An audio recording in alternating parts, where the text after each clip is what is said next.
Gurudev Hari Om.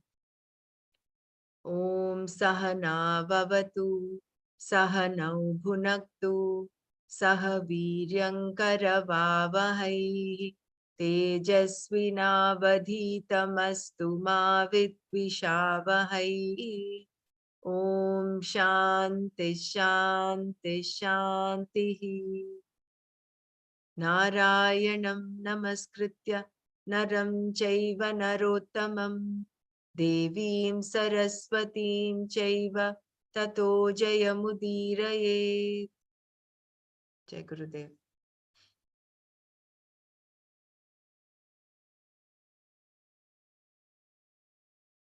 Yeah, today was very, very, very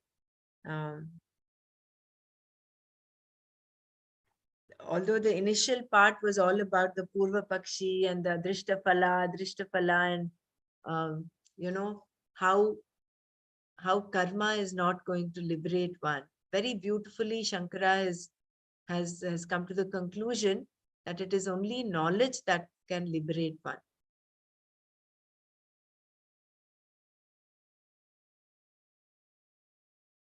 And then this beautiful flow of how he explains. Swamiji is actually summarizing all the 18 chapters, I think, here.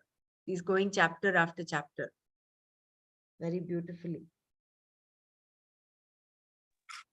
He is coming to the conclusion that you have to understand Tattvata, even by doing, you are Tattvata not doing.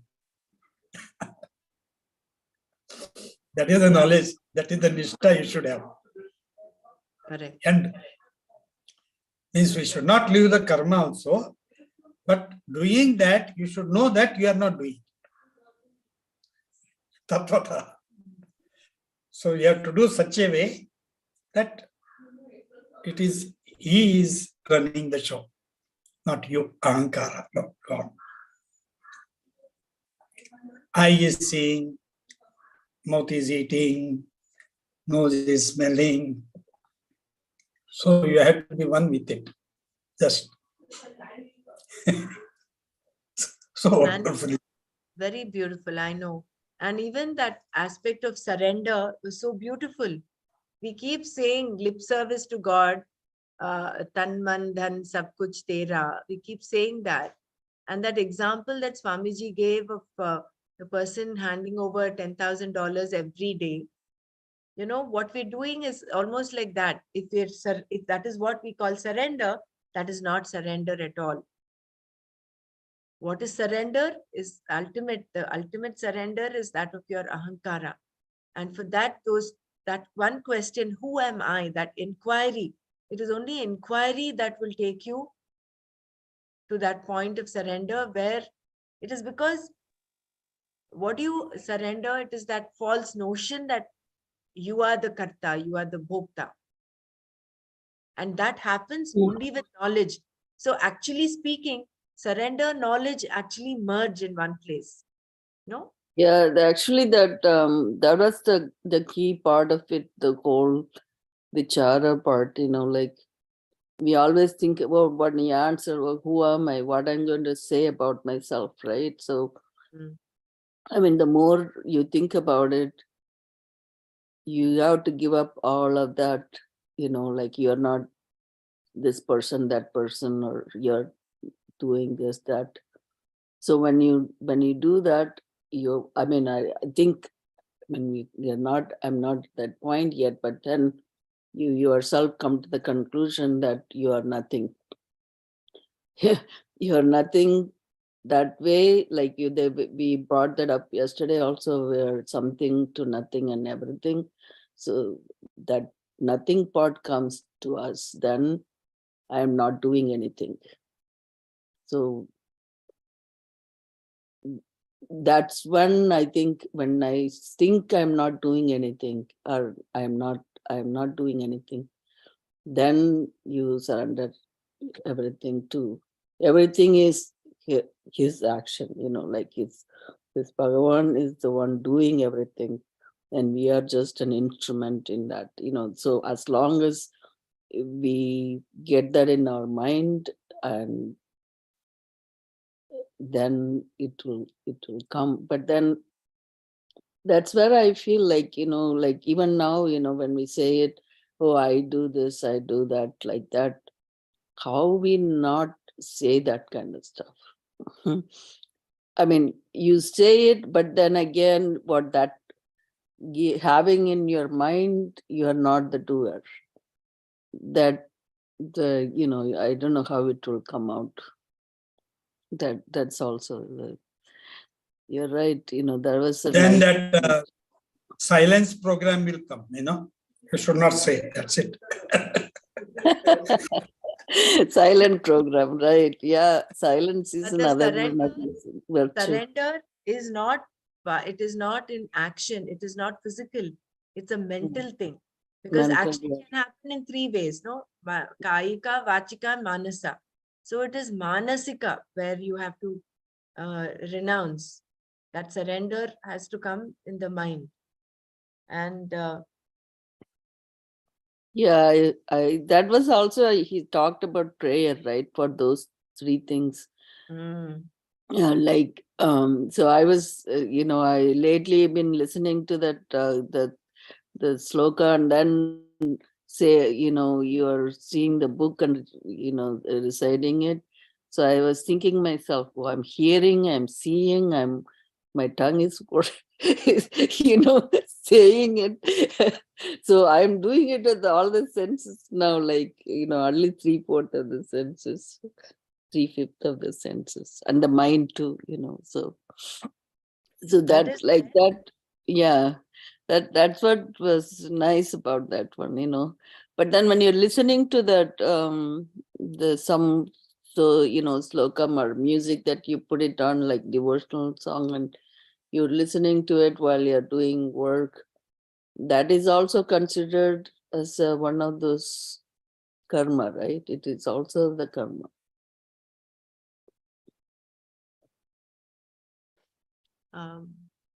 So I was thinking about listing some Nitya Karmas. I mean, we did this before, but I just wanted to know, I mean, everybody does something different. If you're not doing the Agnihotra, lighting the lamp is something equivalent to that, or I'm not sure what is considered as that Agnihotra. I mean, I wanted to find out about that more. What I remember, what Nana had answered when we'd asked him some time back about this Nitya Karma, is that you pick up something that is conducive for you to do, and you are able to do it on a daily basis. Take that up and hold on to it, and that becomes your Nitya Karma. Okay. For instance, maybe chanting some shloka or chanting something, or doing your daily prayer, something. Do that. Take it up, and then with Nishta, do it day in and day out without dropping it. That becomes your Nitya Karma. That is what his answer was at one point when we had asked, because not everyone knows Sandhya Vandana, or they're not initiated into that, or do Agnihotra, isn't it? Right. So That's why, like even when you read it, this Agnihotra was given to 3 varnas or something like that. But that's not the norm. We normally do it. Even in India, I mean, that's not normally done in all the houses. But we do puja and prayer, light the lamp and, do prasada or whatnot, or go to the temple. yeah, I'm only feeling so grateful with whatever knowledge that we have got till now. Yeah. The whole concept of living itself has taken a little shift. No, I don't know whether instead of just living daily, like how the Purvapakshi said, just living, your breath Exactly. is like breathing. Now there is that shift in attitude where if you're doing it with an attitude of a karma yogi, this is like ordained by Ishvara, and therefore I'm doing it. And whatever the result, consequence is from Ishvara, I take it as prasada.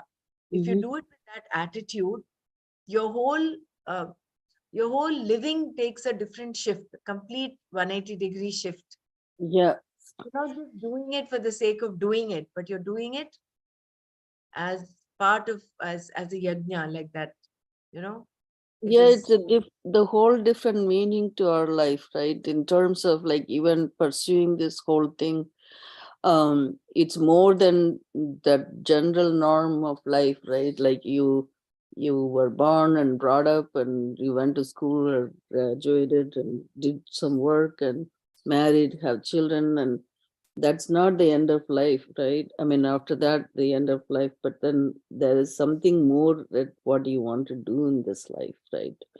So And that's realization I feel itself is great in terms of that. Yeah. and that happiness is also there. Yeah, we are doing the karma, which is Shastra Vihita, Shastra Nihita, Vihita which karma. Shastra has told. Yeah. Yeah. And Yeah, I mean, even it every is a day Kamya karma. it makes you Yeah, feel continue. happy anyway, you know. Every day I feel happy, like when you chant this Gita slokas itself, Yeah. it makes you feel happy, you know, like it's not like you want to be happy in terms of that, it just No, but naturally it is a comes. natural state actually. The happiness is continuous, like.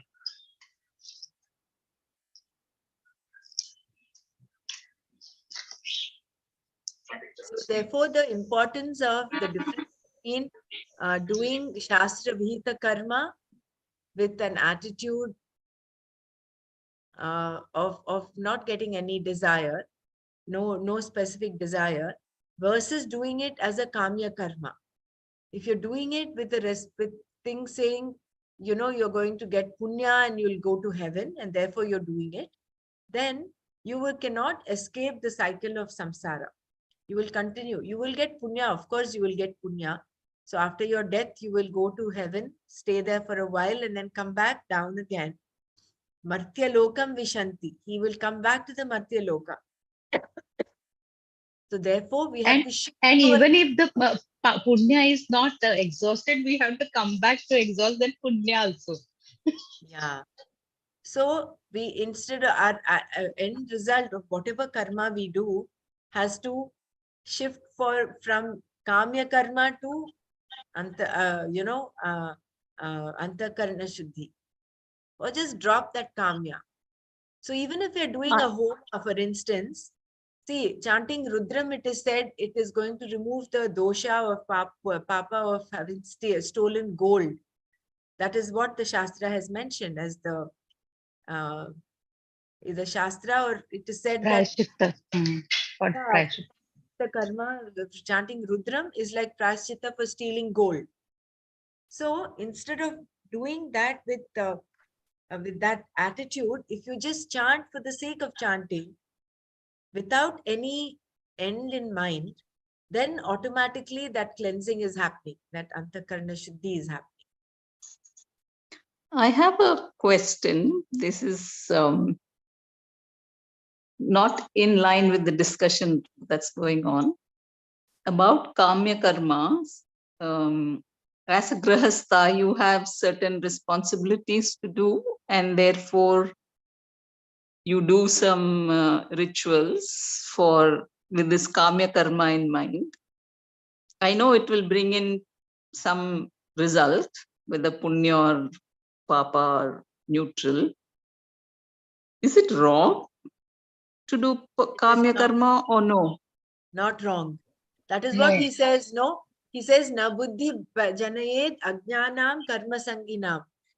I don't know whether I'm quoting the right thing, but in what was read today, Swamiji says very clearly, Bhagwan says, do not disturb the mind of people who are doing kamya karma. They're doing something, but they're doing an action, and it is, let them continue doing it.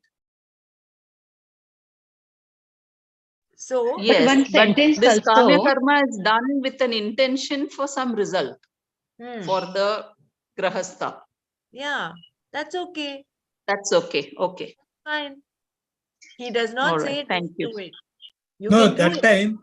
that time your motto is not moksha. Yeah, there you become. Still, you are doing it through ajnana. See, there are those four types of devotees, no? He's mentioned very clearly, Artha, Artharthi. So you're in the Artharthi state, where you're undertaking something and you want to seek Ishvara's grace to get desired results. So that is fine. You're still a bhakta. You're still a bhakta. So it is not. Nanaji said you're still a mumukshu also. Yes, He yes, said you're- yes. Yeah, all three are It mumukshus. cannot That be, is Artha, Artharthi. Same boat. then we are like part-time mumukshus. yeah, we have to, We have to become full-time mumukshus. So mumukshu, or that should be the only thing in the mind. Then Yes, then but only it you happens. still have grahastha duties. You can Only duties. you No, can but become cannot full-time escape. mumukshu. no. You cannot Sumaji, escape. Even after enlightenment, Guruji says you have to do what you are doing. No. That is as a duty you have to do. But then there is no kamya attached to it. No, there is. attachment. There is No. kamya attached. No, like no, you cannot be. want something good for your children, so you Then do. also this. then it is not. Then mumukshu, you're not a mumukshu yet. Then No, Nanaji said I'm still a mumukshu because even if I'm doing with Artharthi, What we are still in the mumukshu category.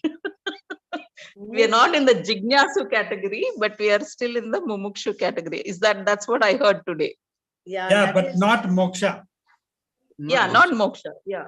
That's what. But you know, yeah, You I have think to pass through it. I think in the context that Nana mentioned, because the question was, what is the difference between a jignasu and mumukshu? In that context, he had mentioned that even artharthi and artha are also kind of mumukshus. But actually speaking, he said that in that context to create that, to give us that difference between jignasu and mumukshu. But mumukshu is what? Moksho me bhuyat iti tivra ichha. So the only desire he has is to gain moksha. Ishvara is his only thing. So actually speaking, you cannot classify artharthi and arthi as mumukshus. In a way, yes, because they are also looking at Ishvara. They're also going to Ishvara. They're not going to XYZ. They're all coming to Ishvara. In that sense, they're mumukshus. But when you actually talk of mumukshu as the meaning of mumukshu, they're not. I think we should clarify this. Even yeah, Krishna one says more that. thing. One more. Even okay. Krishna says that, they are all my disciples only. They are all my bhaktas. But Yeah. Jnani is me, myself. That is what it is. That is moksha. If you have an highest goal, then what we are discussing is not, what we are doing in samsara is not the problem. But being in samsara, we have to go on doing it. In Kathopanishad, there is in one place where Shankara says, Bhagavan Shankara says very clearly, there is no mixture possible. There he uses the word Shreyas and Prayas. That's different terminology. Okay, everything finally boils down to the same. But he says Shreyas and Prayas cannot go together. Shreyas is the path of moksha. Prayas is the path of dharma, artha, kama. Very clearly he distinguishes. Correct. So there is no way we think that both can go together parallel and somewhere it will meet. He says it will never meet. It cannot meet. The day, Thank one you. day, Thank you for that Nanaji said, clarification. one day, Nanaji said for mumukshu, there will be only one question. My question is benefiting me for the highest goal? That's it. Wo come. That's it. And that will come only if that's the Means you only have to be option. a Brahma. You have वो जो कहते हैं ना ब्रह्म में विचरित रहना. Like that, it will happen only. Yeah. However, when we are in this grahastha state, we cannot give up the grahastha duties, nor can we become fully mumukshu. Today, Nanaji said, I don't is have my to cook. conflict. I have a time. No, Sumaji, look at Nanaji. Okay, he's a grahastha. But he mentioned one thing today. He's free. He's free. Okay, we took it free in terms of the time available, but no, he's free in all ways, right? That is what moksha is. Gaining that freedom in all ways. Okay, it's an experience that's difficult to probably put in words. But when he said that, you can realize, yes, that is what is realization. So he's a grahastha. He has not given up any duties. So I think grahastha, using grahastha as a something because of which we can't do, maybe not the right thing, because Krishna was a grahastha, Arjuna was a grahastha, everyone. Janaka is king. He was a moksha, right? So it's possible. the attitude. Yes, challenging, but possible. It is the attitude, I think, which makes a difference. Tattvataha. Thank you so much. With the tattvataha, we have to be free. Means whatever we do, we are doing for free of, means that karma should not touch. That way we have to be thinking. That is what Shreyas and Prayas. So Shreyas should be our main goal, not the Prayas. Dhanyavad. Dhanyavad. I think we'll wind up here. Thank you so much. Om Loka Samasta Sukhino Bhavantu. Om Shanti Shanti Shanti. Om Tat Sat Shri Krishna Arpanamastu.